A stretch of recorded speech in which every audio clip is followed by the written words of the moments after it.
Attorney Are you Rodriguez, saying not to that mention the damage to freedom of expression, which you oddly enough claim to protect as well. Go ahead. Are you saying that when Bongbong Marcos, assuming he will step down, we will abandon the 1987 Constitution and skip the rule on succession? You've mentioned about murder. Meron bang kasong murder ang Vice President, Carmina? I'm talking about another dynasty. She's another member. She's a family member of another dynasty. Na mas malaki ang boto sa Pangulo. Wala tayong magagawa ron. I never advocated anything that is outside of the constitutional loop or constitutional orbit. But here's the thing. Here's the thing. And by the rule on succession, when the president is no longer capacitated to govern, the vice president shall assume the role of the president. But how Wala can akong you... magagawa ron. Hindi ko inimbento yun. Hindi mo inimbento yun. Iyan ang ating saligang batas. But how can you, Attorney Rodriguez, separate your advocacy for anti-corruption from this constitutional succession, as you said? The Vice President, who stands to benefit from your call, is also mired herself in corruption allegations.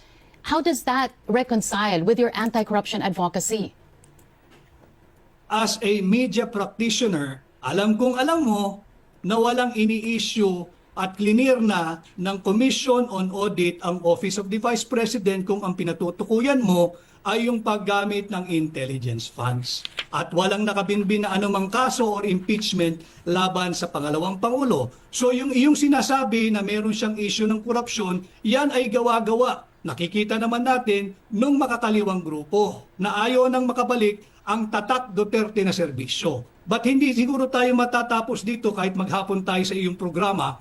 Ang aking tugon doon sa iyong katanungan kung sakaling bumaba ang kasalukuyang Pangulo, naturalmente umiiral ang ating saligang batas, ang Vice-Presidente ang siyang hahalili sa mababakanting posisyon. Wala akong magagawa doon, wala kang magagawa. Hindi natin pareho imbensyon yan. Iyan ay nakasulat, nakagarantya at nakaukit sa ating 1987 Constitution. Again, people are saying, or at least there are groups who are saying, why stop at the president? Why not include the vice president as well?